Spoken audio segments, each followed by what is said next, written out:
আসসালামু আলাইকুম সুপ্রিয় শিক্ষার্থীবৃন্দ, আশা করি তোমরা সবাই সুস্থ আছো, ভালো আছো, ঘরে আছো এবং নিরাপদে আছো। আজ আমি এমএসসি এন্টোমোলজি ছেলেমেয়েদের জন্য 31T129 কোডের ইনসেক্ট ফিজিওলজি এবং এমব্রায়োলজি থেকে একটা টপিক নিয়ে এসেছি, সেটা হচ্ছে এক্সক্রিয়েশন। আমি তোমাদের সাথে আছি রুনা লাইলা, সহকারী অধ্যাপক, প্রাণীবিদ্যা বিভাগ, ঢাকা কলেজ।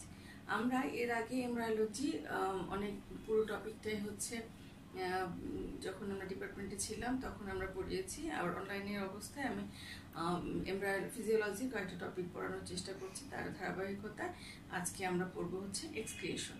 তো এক্সক্রিয়েশন কাকে বলে বা এক্সক্রিয়েটরি সিস্টেম কাকে বলে? আমরা যদি বলি যে ইনসেক্ট এক্সক্রিয়েটরি সিস্টেম, তাহলে তার আগে প্রথম কথাটাই জানতে হবে যে এক্সক্রিয়েশন বা রেচন কি। রেচন হচ্ছে প্রতিটি প্রাণীদেহের একটি অতি প্রয়োজনীয় জৈবনিক প্রক্রিয়া।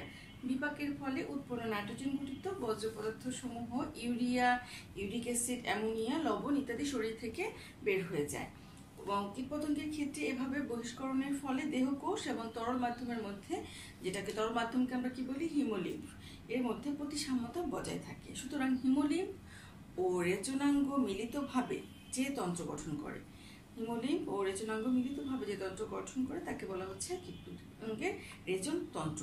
তাহলে একটা শব্দ হচ্ছে রেচন আর একটা হচ্ছে রেচন তন্ত্র। তার মানে অনেকগুলো তন্ত্র থাকতে পারে, অনেকগুলো জিনিস দিয়ে আমরা বলি যে তন্ত্র গঠিত। তাহলে আমরা দেখি যে ইনসেক্টের কি কি ধরনের এক্সক্রিয়েটরি অর্গান থাকে। দুই ধরনের এক্সক্রিয়েটরি অর্গান থাকে, মেজর এক্সক্রিয়েটরি অর্গান আর হচ্ছে accessory excretory organ. Major excretory অর্গানের মধ্যে আছে দুই রকমের, একটা হচ্ছে মালপিজিয়ান টিউবিউলস আর একটা হচ্ছে রেকটামস। এখানে আমি কতগুলো মালপিজিয়ান টিউবিউলসের ছবি এঁকেছি, পরে আমরা একটু বর্ণনা করব। এরপরে আছে হচ্ছে এক্সেসরি এক্সক্রিয়েটরি অর্গান, যেটাকে আমরা বলছি অতিরিক্ত রেচন অঙ্গ। প্রথমে যেটা আছে সেটাকে হচ্ছে নেফ্রোসাইট। বেশিরভাগ এই এক্সেসরি রেসপিরেটরি অর্গানগুলো হচ্ছে কোষ। Nephrocytes, oenocytes, labial gland, fat bodies, urate cells, chloride, cuticle, anal sac, anal organ, midgut, goblet cell এবং ইউরিকোষ গ্ল্যান্ড। এই 11 ধরনের অ্যাক্সেসরি রেসপিরেটরি অর্গান সাধারণত ইনসেক্টদের ক্ষেত্রে দেখা যায়। তাহলে নেফ্রোসাইটের সবগুলোর আমরা ছবি, বর্ণনা সবকিছু দেখব। এখন আমি একটু মালপিজিয়ান টিউবিউলসগুলো আমরা একটু তোমাদেরকে দেখাই যে এখানে কয়েকটা স্পিসিসের মালপিজিয়ান টিউবিউলস আমরা দেখিয়েছি। বিভিন্ন রকমের মালপিজিয়ান টিউবিউলস দেখা যায়। এখানে মেলোলন্থার ক্ষেত্রে এই ধরনের টিউবিউলস দেখা যায়, গ্যালারিয়ার ক্ষেত্রে এই ধরনের টিউবিউলস দেখা যায়, ক্যালিফোরা যেটা আমরা হাউস ফ্লাই যেটা বলে থাকি মাছের ক্ষেত্রে এই ধরনের টিউবিউলস দেখা যায়। আর আমরা এইটা খুব ভালো করে চিনি, যেটা হচ্ছে পেরিপ্ল্যানেটার ক্ষেত্রে আমরা এইচএসসিতে পড়েছি এবং আমরা এমএসসিতেও এটা প্র্যাকটিক্যাল করব, এই ক্যালিফোরাটাও আমরা করব।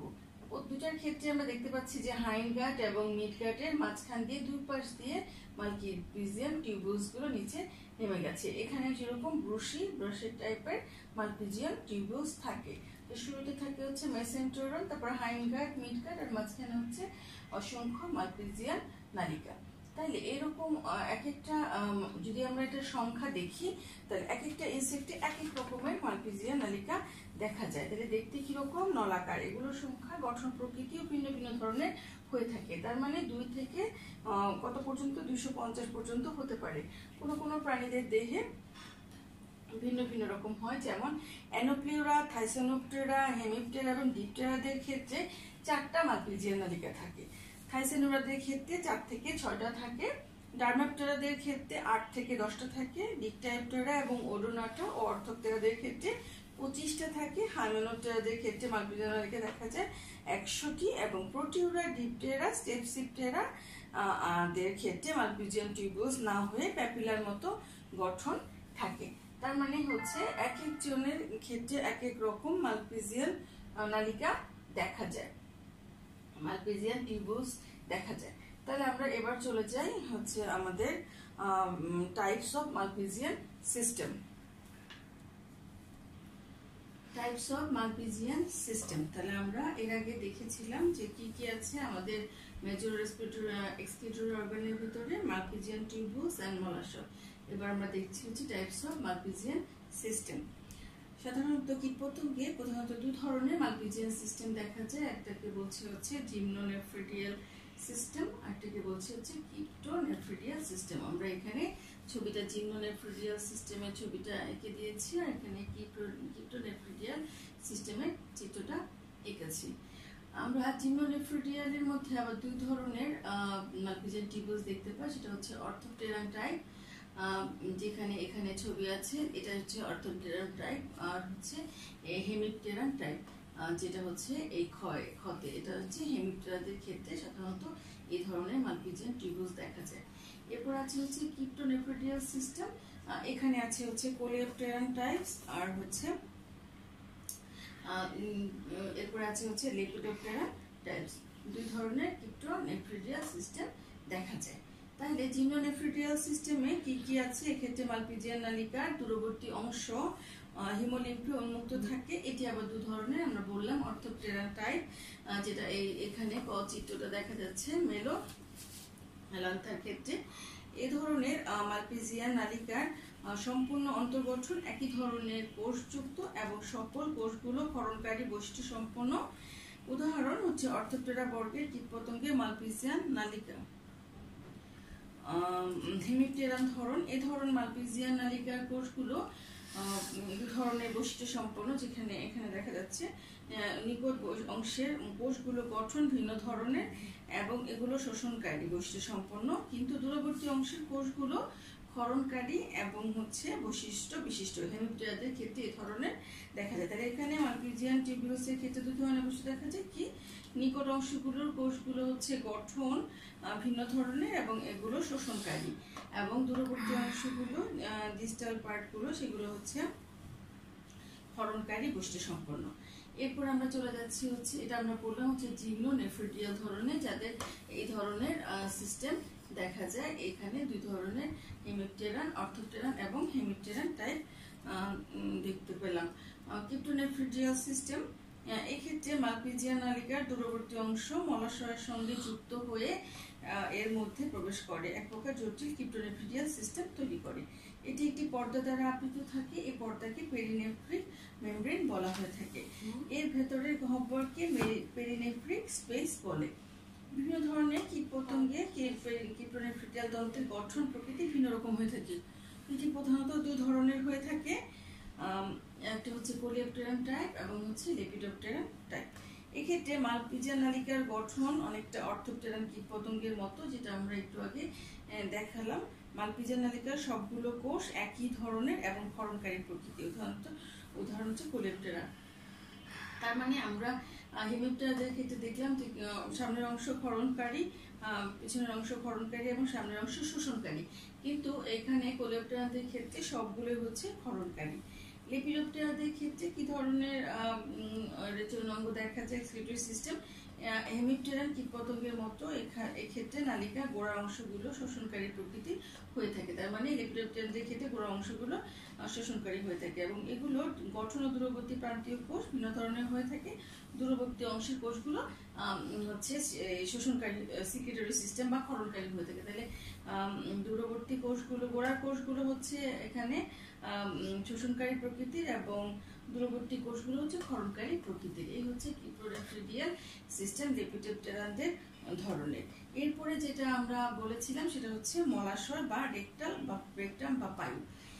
এখানে মলাশয় কীটপতঙ্গের পরিপাকনালী সবচেয়ে পেছনের অংশ। আদিম ধরনের কীটপতঙ্গ এর প্রাচীর এক স্তর বিশিষ্ট চ্যাপ্টা এপিথেলিয়াল কোষ দ্বারা গঠিত। কিছু উচ্চ শ্রেণীর কীটপতঙ্গে এপিথেলিয়াল কোষ ছাড়াও একাধিক স্তরে সজ্জিত কলামনার কোষ থাকে।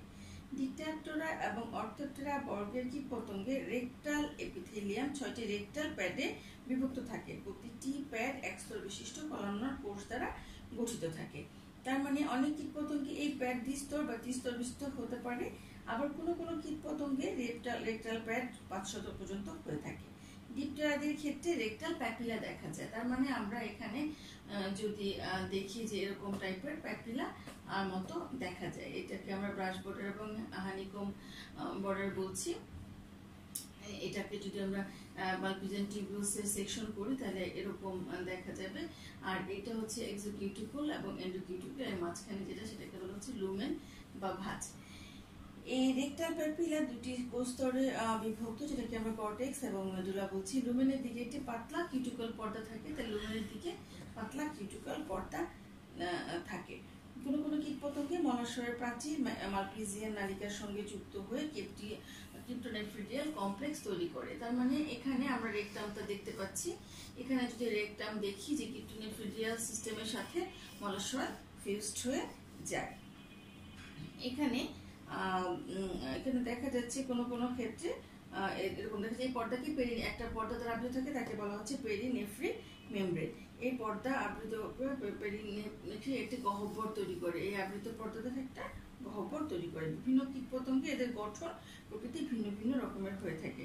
ওডোনাটা বর্গের ফুলকা ল্যামেলি গোড়ার দিকে প্যাডগুলো রূপান্তরিত হয়ে রেচনকারী এপিথেলিয়াম তৈরি করে।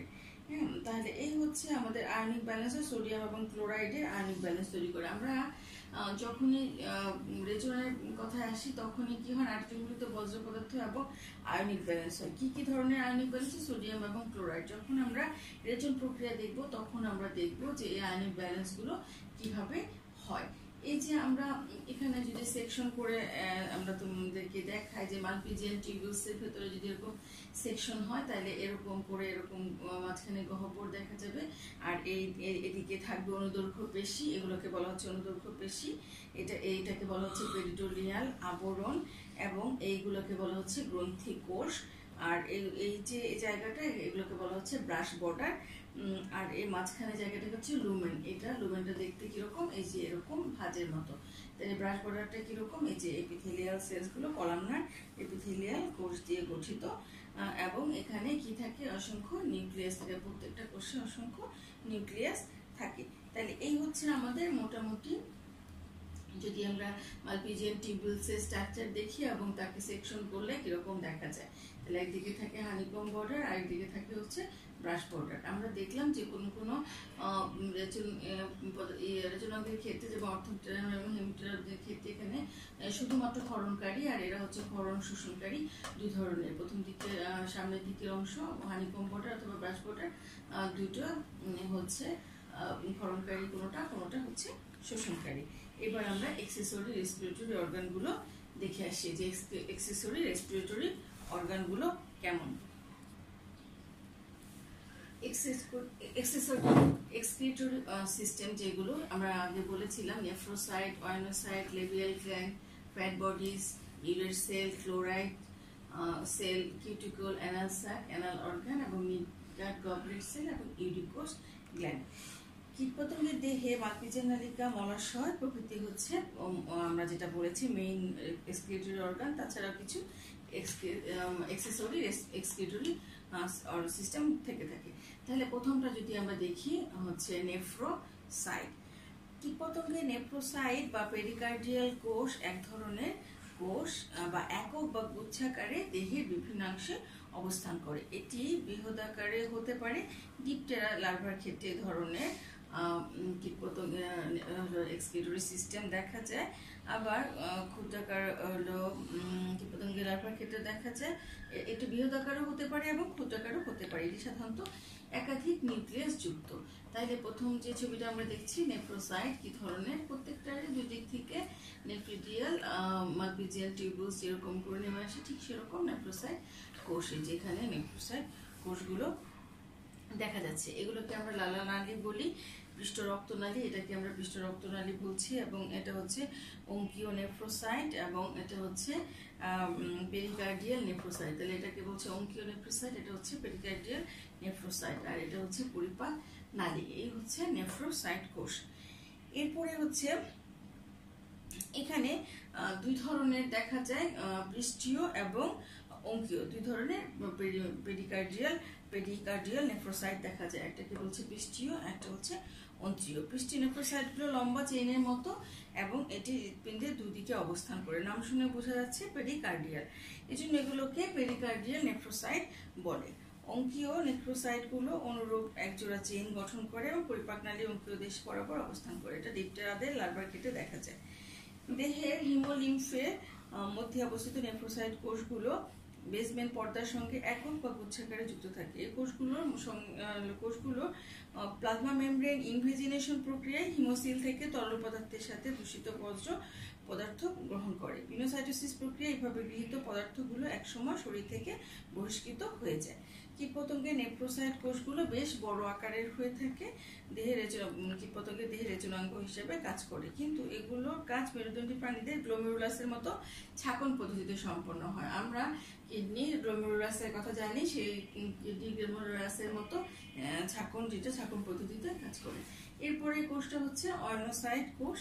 কীটপতঙ্গের দেহের উদরাঞ্চলে এক ধরনের বড় আকারের কোষ থাকে। এরা হালকাভাবে ছড়ানো বা সজ্জিত অবস্থায় থাকে।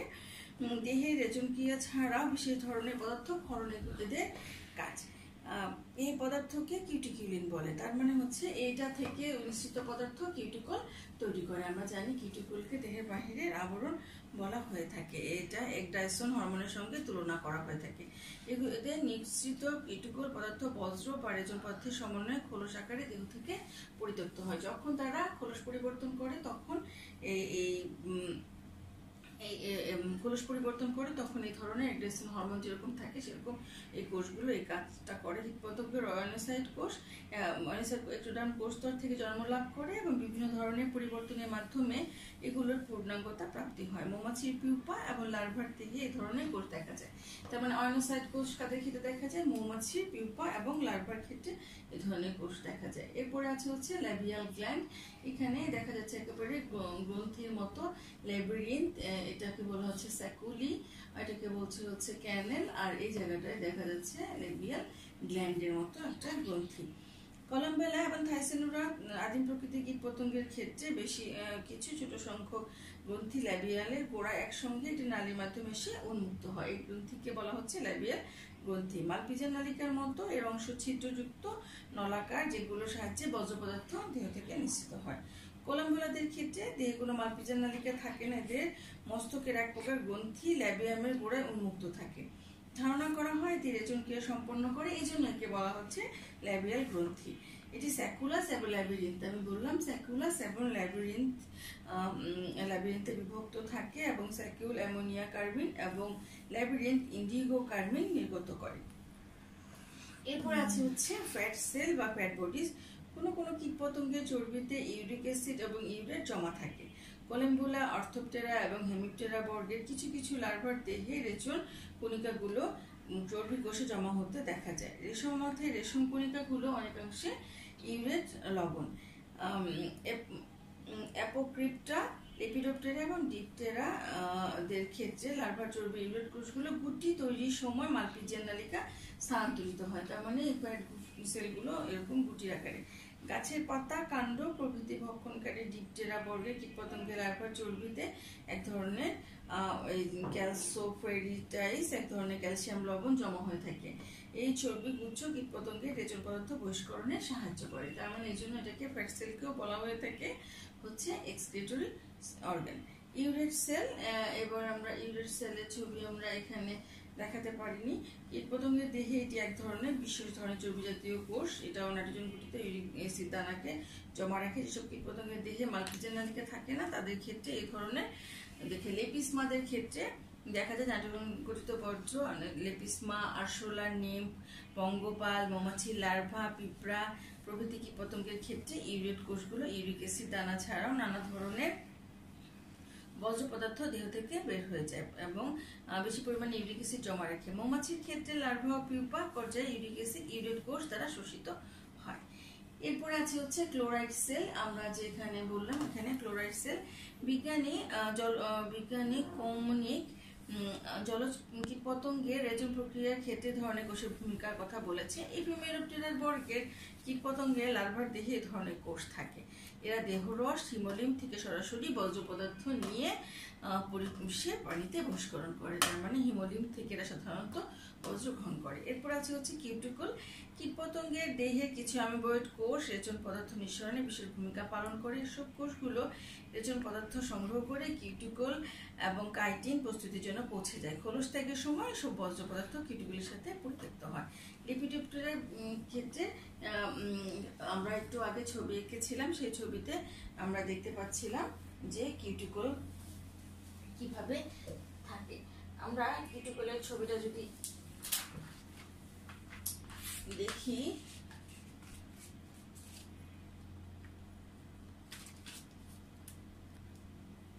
এখানে কিউটিকলের ছবি ছিল, এক্সোকিউটিকল এবং এন্ডোকিউটিকল। এই ক্ষেত্রে আমরা কিউটিকলের ছবিটা চাইলে দেখতে পারি। এরপরে আছে হচ্ছে অ্যানাল স্যাক। নিম্ন শ্রেণীর কীটপতঙ্গ থাইসিনোডাদের ক্ষেত্রে পরিপাকনালীর পশ্চাৎ অংশ তিনটি অংশে বিভক্ত, ইলিয়াম, রেকটাম এবং পায়ু। এর মধ্যে পায়ুগুলি বায়ুপূর্ণ এবং জলীয় বাষ্প ধারণ করে। এর প্রাচীর আক্রান্ত পাতলা এবং এপিথেলিয়াল কোষ সম্মনন। আচ্ছা, আমরা একটু আগে যে লার্ভার প্যাট বডি সেল, এখানে আমরা কয়েকটা জিনিস প্যাট সেল এখানে দেখাচ্ছি। এখানে যে ফ্যাট সেলগুলো আছে এগুলো আলাদা করে, এখানে এটা যদি ট্রান্সভার্স সেকশন করি তাহলে এখানে ডরসাল ব্লাড ভেসেল, এখানে আছে যে ফ্যাট সেলগুলো এবং এদের ডাইজেস্টিভ ক্যান্ডেল, এবং এটাকে ভিসেরাল লেয়ার বলে থাকি। এটাকে আমরা প্যারাইটাল ভিসেরাল লেয়ার এবং প্যারাইটাল লেয়ার, যেটাকে আমরা সিলোম বলে থাকি, সেটার মাঝখানে যেটা থাকে হচ্ছে সেটাকে আমরা লুমেন বলি। এরপর আছে হচ্ছে অ্যানাল অর্গান। ডিপটেরা বর্গের অন্তর্ভুক্ত ব্রাকিসেরা এবং সাইক্লোরাফা গ্রুপের কীটপতঙ্গের লার্ভার দেহে পায়ুছিদ্রের কাছে জোড়া পায়ু অঙ্গ থাকে। এরপর আছে হচ্ছে মিডগার্ড গবলেট সেল। লিপিডপ্টেরা বর্গের কীটপতঙ্গের লার্ভার দেহে বর্তমান গবলেট কোষগুলো সরাসরি দেহ গহ্বরে হিমোলিম্ফ থেকে পটাশিয়াম, ক্যালসিয়াম ইত্যাদি নিয়ে ধাতব জৈব অণুসমূহ সংগ্রহ করে মধ্যান্তে লুমেনে পৌঁছে দেয় এবং সেখান থেকে পরে পশ্চাৎঅন্ত্রের মাধ্যমে দেহ থেকে ধীরে ধীরে বহিষ্কৃত হয়। এরপর আছে হচ্ছে ইউরিকোস গ্ল্যান্ড। এখানে অর্থোপটেরা বর্গের কোনো পুরুষ কীটপতঙ্গের ক্ষেত্রে ছত্রাকের মতো গ্রন্থি দেখা যায়, এই জন্য এটাকে বলা হচ্ছে মাশরুম গ্ল্যান্ড। এটা পরীক্ষায় অনেক সময় 1 নম্বর একটা প্রশ্ন আসে, যেটাকে আমরা বলি মাশরুম গ্ল্যান্ড কি। তাহলে ইউরিকোস গ্ল্যান্ডকেও মাশরুম গ্ল্যান্ড বলা হয়ে থাকে। নলাকার এসব গ্রন্থি হিমোসিল থেকে রেচন দ্রব্য শোষণ করে ইউরিক অ্যাসিড হিসেবে জমা রাখে, পরে সঙ্গমকালে শুক্রাণুর উপর এটি ছড়িয়ে দেয়। এই জন্য এটাকে একটা স্টোরেজ এক্সক্রিটরি সিস্টেম বলা হয়ে থাকে। ইউরিক অ্যাসিডকে অনেক সময় স্টোরেজ এক্সক্রিটরি সিস্টেম বলা হয়ে থাকে। এতক্ষণ আমরা পড়ছিলাম হচ্ছে আসলে ফিজিওলজির অংশ না, মরফোলজির অংশ, যেটাকে আমরা বলছি হচ্ছে রেচন অঙ্গগুলো। এখন আমরা চলে যাব আমাদের ফিজিওলজির অংশ, সেটা হচ্ছে রেচন প্রক্রিয়া। তাহলে আমরা এখন রেখে আসি রেচন প্রক্রিয়া। কীটপতঙ্গের রেচন প্রক্রিয়া, এক্সক্রিশন ইন ইনসেক্ট। তার মানে হচ্ছে আমরা এতক্ষণ যে অঙ্গগুলো দেখলাম সবগুলোই ছিল এক্সক্রিটরি অর্গান। এবার আমরা দেখব কীটপতঙ্গের রেচন প্রক্রিয়া। কীটপতঙ্গ রেচন প্রক্রিয়ার মাধ্যমে দেহে নাইট্রোজেন ঘটিত বজ্র পদার্থ যেমন অ্যামোনিয়া, ইউরিয়া, ইউরিক অ্যাসিড, বিভিন্ন ধরনের লবণ, অতিরিক্ত রঞ্জক পদার্থ, দূষিত প্রাণী প্রভৃতি দ্রবীভূত হয়। এসব পদার্থগুলো সাধারণত হিমোলিম্ফে দ্রবণীয় বা অদ্রবণীয় অবস্থায় বিদ্যমান থাকে। সাধারণত মালপিজিয়ান নালিকা ও রেকটামের মাধ্যমে এসব পদার্থ সংগৃহীত হয়, দেহ থেকে বহিষ্কৃত হয়। রেচন পদার্থে নামানুসারে জলজ এবং স্থলজ কীটপতঙ্গ যথাক্রমে ইউরোটেলিক কীটপতঙ্গ এবং ইউরোকোটেলিক কীটপতঙ্গ 2 শ্রেণীতে ভাগ করা হয়ে থাকে। স্থলবাসী কীটপতঙ্গগুলোর মাধ্যমে ইউরিক অ্যাসিড হিসেবে নাইট্রোজেন ঘটিত বজ্র পদার্থ বহিষ্কৃত হয়, এগুলোকে ইউরোটেলিক কীটপতঙ্গ বলা হয়ে থাকে। অপরদিকে জলজ কীটপতঙ্গগুলোর মাধ্যমে অ্যামোনিয়া হিসেবে নাইট্রোজেন ঘটিত বজ্র পদার্থ বহিষ্কৃত হয়, এই কারণে এগুলোকে ইউরোকোটেলিক কীটপতঙ্গ বলা হয়ে থাকে। দেহের হিমোলিম্ফের ভিতরে কিভাবে uric acid sodium, potassium carbonate বা বাইকার্বনেটের সাথে বিক্রিয়া করে সোডিয়াম ও পটাশিয়াম ইউরেট তৈরি করে। সোডিয়াম ও পটাশিয়াম ইউরেট লবণ পানিতে অধিক দ্রবীভূত হওয়ায় ক্ষমতা সম্পন্ন হয়ে থাকে এবং এরা অতি সহজে মালপিজিয়ান নালিকার সাহায্যে শোষিত হয়। আমরা প্রথম ছবিটা রোডিনাসের ক্ষেত্রে কীটপতঙ্গের দেহের মালপিজিয়ান নালিকা লম্বচ্ছেদের মাধ্যমে ভিতরের গঠন পরীক্ষা লক্ষ্য করে দেখা গেছে যে 2টি অঞ্চলে বিভক্ত। আমরা বলেছি প্রথম অংশটাকে বলা হচ্ছে ব্রাশ বর্ডার আর পরের অংশটাকে বলা হচ্ছে হানিকম বর্ডার। নিকটবর্তী অংশ, দূরবর্তী অংশকে বলছে ব্রাশ বর্ডার আর নিকটবর্তী অংশকে বলছে হানিকম বর্ডার। পরীক্ষা করে দেখা গেছে যে ইউরেট লবণের পানীয় দ্রবণ মালপিজিয়ান নালিকার দূরবর্তী অংশ দ্বারা শোষিত হয়। তার মানে দূরবর্তী অংশ দ্বারা শোষিত হয়, আর হচ্ছে দূরবর্তী অংশ শোষিত হয়। ক্রমান্বয়ে শোষণের ফলে এটি নালিকা দূরবর্তী অংশে ধীরে ধীরে জমা হতে থাকে। এক পর্যায়ে নিকটবর্তী অংশে গোড়ার অংশের ক্রমান্বয়ে এসে এরা পৌঁছায়। এরা যখন দূরবর্তী অংশ থেকে গোড়ার দিকে আসার সময় ইউরিক অ্যাসিডের অধক্ষেপ করে, কারণ মালপিজিয়ান নালিকার মধ্যে ক্ষারীয় অবস্থায় কিছু কার্বনিক অ্যানহাইড্রেস এনজাইম ইউরেট লবণকে ভেঙে পুনরায় বাইকার্বনেট এবং ইউরিক অ্যাসিড তৈরি করে। এই carbonic anhydrase enzyme Malpighian নালিকার epithelium স্তর থেকে নিঃসৃত হয়। এই অবস্থায় উৎপন্ন বাইকার্বনেট এবং বাইকার্বনেট অণু কিছু অংশ পানি সহ দেহে রক্ত দ্বারা পরিশোষিত হয় এবং মালপিজিয়ান নালিকার লুমেনের মধ্যে শুধু ইউরিক অ্যাসিড বর্তমান থাকে। তার মানে হচ্ছে এখানে আমরা যে পটাশিয়াম হাইড্রোক্সাইড এবং সোডিয়ামের যে শোষণ এবং ভিতরে প্রবেশ দেখতে পাচ্ছি, এখানে শুধুমাত্র ইউরিক অ্যাসিড থেকে যাবে আর বাকি অংশগুলো শোষিত এবং পুনঃশোষিত হয়ে খরিত হয়ে থাকবে না, শুধুমাত্র ইউরিক অ্যাসিড থাকবে। এই জন্য বাকি পানি এবং কার্বন ডাইঅক্সাইড অণু পুনরায় ইউরিক অ্যাসিডের সঙ্গে যুক্ত হয়ে ইউরেট হিসেবে মালপিজিয়ান নালিকার গোড়ার অংশে বিপরীত হতে বহিষ্কৃত হয়ে যায়। তার মানে হচ্ছে এখানে শোষিত এবং পুনঃশোষিত বা খরিত হয়ে শুধুমাত্র ইউরিক অ্যাসিড থাকে।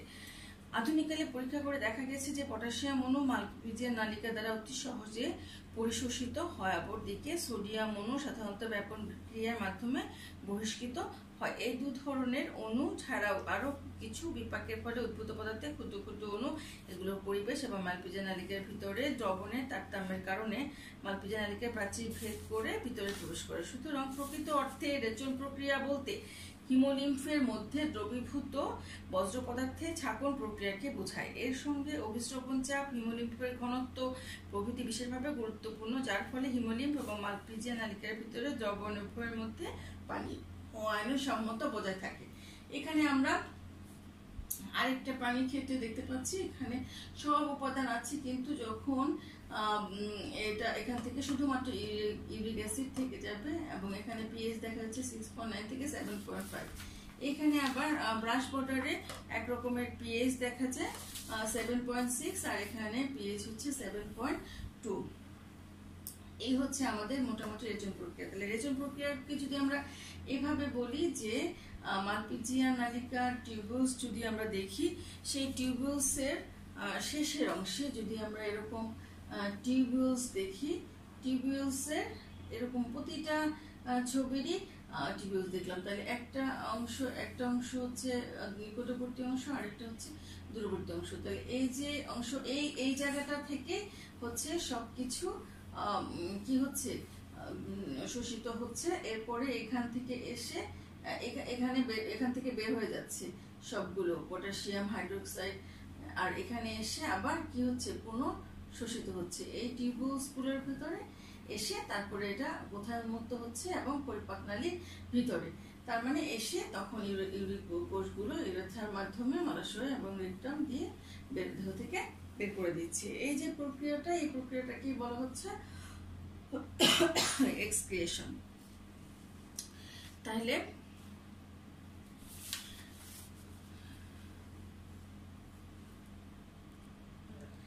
এতক্ষণ আমরা দেখছিলাম যে রেচন অঙ্গগুলো কি কি ধরনের রেচন অঙ্গ দেখা যায়। আমরা দেখেছি মালপিজিয়ান নালিকা এবং হচ্ছে মলাশয়, এ ছিল মূল রেচনাঙ্গ, এবং তাছাড়া এক্সেসরি এক্সক্রিটরি অর্গানগুলো আমরা দেখলাম। এরপরে আমরা দেখলাম রেচন প্রক্রিয়া। আমাদের ফিজিওলজির ক্ষেত্রে শুধুমাত্র রেচন প্রক্রিয়ার প্রয়োজন, আর বাকি অংশগুলো মরফোলজির ক্ষেত্রে প্রয়োজন। তার মানে পরীক্ষায় যদি প্রশ্ন আসে, তাহলে বাকি অংশগুলো হচ্ছে যেগুলো আমরা গঠন প্রক্রিয়া ছবি এঁকে বর্ণনা করলাম, সবগুলোই হচ্ছে মরফোলজির অংশ। এখন যেহেতু আমি ফিজিওলজি পড়াচ্ছি, শুধু এইটুকু না বলে আমি সম্পূর্ণ মরফোলজি সহ তোমাদেরকে পড়ানোর চেষ্টা করলাম। আশা করি তোমাদের উপকারী আসবে। আমি এমএসসি স্টুডেন্টদেরকে অবশ্যই বলবো যে তোমরা যখন ক্লাস করবে তখন অবশ্যই আমার সামনে তোমরা বই রাখবে এবং খাতা রাখবে, সেটার সাথে লেখার চেষ্টা করবে, সাথে সাথে আমরা ক্লাসে যেভাবে পড়তাম ঠিক সেভাবে বলার চেষ্টা করবে। আশা করি তোমরা ভালো থাকবে, সুস্থ থাকবে। আজকের মতো এখানে শেষ করছি। ধন্যবাদ সবাইকে।